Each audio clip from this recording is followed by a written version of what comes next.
Hello, all. It's time for today's read aloud, and we're going to continue with books 5 and 6 of the Iliad and the Odyssey. Um, Now, the last book, the gods intervened because Athena wants Troy destroyed.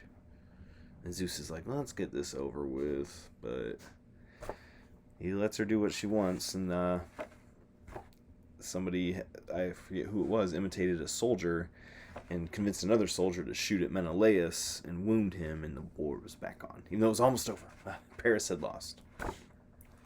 Because, was it Aphrodite? Aphrodite saved Paris from defeat. Those meddling gods. Anyway, let's pick up because the battle is still getting heated. Book 5. The two armies drew up opposite each other, led by the leaders standing tall on their chariots. As they marched, the warriors shouted and shook their spears. Their shields glistened in the sun, and the clang of arms rose to the sky. Even before the two armies met, showers of arrows rained down from the opposing ranks, and some soldiers fell dead or wounded. But that did not stop the others. Like the wind-blown waves of the sea that come crashing down on the reef, retreating and surging forward with a mighty roar, so clashed the ranks of the Greeks and the Trojans. The latter had Athena against them, and they knew it, but they also knew that Ares, the god of war, was on their side. In fact, the gods, having come down from Olympus, took part in the battle, some to kill or spread terror, others to spare a life or give comfort to a dying man. Indeed, many of the warriors had a god as a mother or father. This was a war fought as much in heaven as on the plain which stretched out from the great walls of Troy and down to the sea. Shields clashed against one another. Spears crossed, ironclad and leather-belted men came to blows. The air, which had so far echoed with shouts and insults, was now filled with moans and cries of lamentation, triumph, or challenge. Voices of those dying, those killing, of the victors and of the defeated, mingled together. The first to fall was Phegeus, son of Dares, a young Trojan who was speared in the chest by Diomedes. Phegeus fell amidst a frightful clatter of bronze. Around his body the fury of the fight immediately intensified, because in this war the dead were stripped of their weapons, and it was a bitter disgrace to leave the corpse of a companion in the hands of the enemy. It would be too lengthy to list all the princes, warriors, or simple soldiers who met with death in that battle. It seemed that, after the first encounter, the Trojans were about to retreat under the enemy's assault, when Apollo's voice was heard above the din of the battle. "Trojans, do not retreat! What do you fear? The flesh of the Greeks is not made of stone or iron that it cannot be wounded. Remember that today Achilles is not fighting. Forward! Forward!" The Trojans counterattacked, and in the blood and the dust, the stamping of the horses and the squeaking of the chariots, under the rain of arrows and spears, there was Ares on the one side and Athena on the other, jeering at each other. Weary, Athena suddenly called out, "Ares, you who slaughter men in battle, come with me. Let us retire from the struggle. Let us fight no more. Let us not anger our father Zeus." Thus speaking, she shook her violent brother by the hand and led him to the shore of the Scamander River. There they both came to a halt, panting and stained with blood. The battle, though, continued to rage. Diomedes, one of the most valiant Greek princes, carried away with heroism, flung himself on the Trojans with increasing fierceness, who, under his savage blows, were again forced to draw back. Diomedes was like a stream in full spate, destroying everything and impossible to contain. But Pandarus, the same man who a little while ago had so treacherously wounded Menelaus, did not flinch at the sight of Diomedes. He notched an arrow to his mighty bow and did not miss his shot. The arrow struck Diomedes in the shoulder, and he stopped and fell to his knees. A cheer of triumph rose, and the Trojans resumed their attack. But the indomitable Diomedes fought back the pain and the weakness. "Sthenelaus," he ordered a companion, "pull the arrow from my wound so that I may return to battle. And you, Athena, give me back my strength, and let me kill the man who has struck me." The arrow was torn away, and although he was losing blood, Diomedes went back into the battle. The field was red with blood and cluttered with fallen warriors. Two of Priam's sons, Chromius and Echamon, who fought together in the same chariot, were met by the enraged Diomedes. They were struck down, killed, and stripped of their armor. Then Aeneas, king of the Dardans and son of Aphrodite, summoned Pandarus. "Pandarus," he called out, "we must stop Diomedes. Get on my chariot and let us away." Pandarus called as he came running, "I have already struck the butcher now. I shall kill him." "You drive the chariot, I'll take the spear." They steered frantically across the battlefield in Diomedes' direction. Sthenelus saw them coming and warned, "Diomedes, fall back! Aeneas and Pandarus are coming for you! You are wounded. Do not expose yourself." Diomedes took no heed and fearlessly stood firm, so that when Pandarus hurled the spear at him with all his might, he was ready to ward off the blow. "He missed!" shouted Diomedes, who retaliated with his spear. It struck Pandarus through the throat, and he fell dead from the chariot. Aeneas was ready to defend his friend's body, but Diomedes picked up a huge rock and hurled at him, crushing his leg. Aeneas sank to his knees and would certainly have died by the bloody spear of his enemy had not Aphrodite come to his rescue, hiding him under the fold of her veil. But not even a goddess could stop Diomedes, who, shouting, ran in hot pursuit of Aphrodite and cut her wrist with his spear. The beautiful goddess screamed with pain, and the warrior bawled, "Off with you! This is war, and if you wanted to see what it was like, now you know!" Man, he's crazy. In a whirlwind, Aphrodite returned to Olympus weeping. She was shaken and blood-stained, but she had saved her beloved son Aeneas from certain death. Diomedes' strength came from Athena, who, after getting her breath back, had gone once more into the battle. Immediately, Ares had followed her, rushing to the aid of the Trojans. "How much longer will you allow this massacre to continue?" he called out to them. "Aeneas is wounded. Perhaps you want to leave him in the hand of the enemy?" Roused by these words, the Trojans made a desperate counterattack. Hector led on his chariot, opening their way into the enemy until he reached Aeneas and snatched him from the Greeks.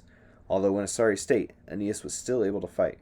But once again the Trojans were compelled to retreat and found themselves driven back under the walls of Troy. One of Priam's sons, the valiant Helenus, who had fought all day on the front line, approached Hector and said, "Brother, things are getting bad. We have not yet lost, but the gates of Troy are so close that someone might be tempted to take refuge inside the city, and that would be a disaster. You and Aeneas must tell the men to carry on fighting, and they will fight. But Hector, this is not enough. You must go into the city and ask the older women to make an offering to Athena of a robe, the loveliest they can find. She must cease to be our enemy." Hector assented and went with Aeneas by his side, rode to the front line, rousing his men's fighting spirit and urging them to resist. Then he rushed inside the city of Troy through a door that was opened for him. That was the end of book 5. A crazy book there, huh? Bloody battles. Now remember, this is all fake. It's a story that people made up way back then. Book 6. Blood-stained, covered in dust, and drenched in perspiration under his dented armor, Hector reached Priam's royal palace. He was climbing up the stairs when Hecuba, his mother, came rushing to him. "Hector, my son, have you come to pray to Zeus so that he will support us in battle?" "Yes, you must. But first drink this wine. It will refresh you. You are tired, I can see it." "No, noble mother, do not offer me wine. I dare not drink to Zeus with my hands covered in blood, and wine robs a man of his strength. But listen to me. Collect your daughters-in-law, and the noble ladies of Troy, and take your most precious robe to Athena as a gift. Promise her that every year we shall sacrifice to her 12 of the best cows in the land. Pray she may keep Diomedes away from battle. He is the one who is destroying us. Do it now, mother. I'm going to look for Paris." Having spoken, Hector hastened through the corridors and the splendid rooms of the palace. Shortly after, Hecuba, together with the other women, solemnly laid before Athena's statue the most richly embroidered robe she possessed. She promised the wrathful goddess numerous and generous sacrifices. "O goddess," prayed the Trojan women, "break the spear of Diomedes, the slaughterer." But it was to no avail. Athena shook her head. Meanwhile, Hector reached Helen's quarters. There he found Paris sitting peacefully by his beautiful wife, quietly polishing his helmet, armor, and shield.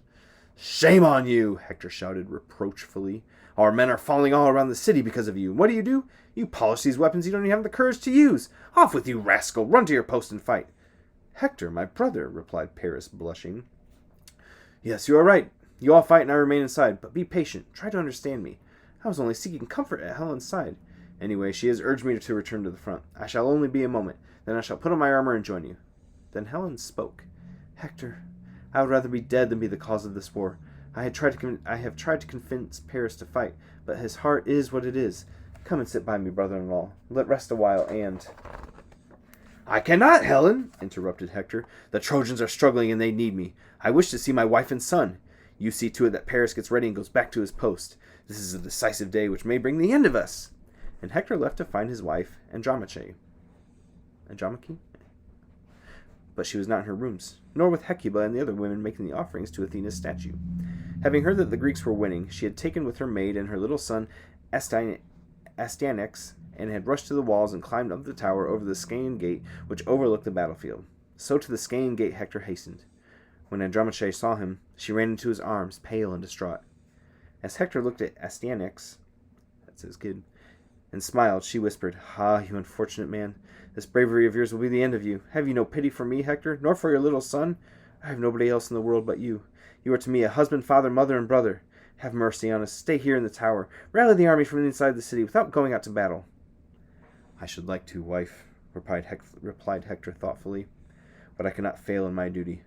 Perhaps I shall die, but at least you will be proud to have been the wife of a fighter who did not take flight." Then he added softly, "Give me the child." He took Astyanax in his arms, who, terrified by his father's countenance in his helmet, let out a childish wail. The hero smiled and took his helmet off. He kissed his son and said, Zeus and you other gods, grant me that this boy of mine may grow strong and reign over Troy. Many people say he is stronger than his father. Then, handing the boy back to his wife, he went on, Do not weep, Andromache. It is my fate to live. No one can kill me, but death awaits us all, cowards and heroes alike, and no one can escape it. Be brave! As he spoke, he put on his helmet and left the fair Andromache in tears. He came down from the tower and headed for the gate. On his way, he met Paris, dressed for battle, and together they rejoined their army. That's the end of Book 6. Pretty epic battle, huh? I wonder if we're going to get through. I'm looking at this here. 76, 78. 78 pages in the Iliad, and we are on 24. Hopefully we finish at least the Iliad before the end of the year. Good reads. Anyway, guys, check out what you need to do for this activity.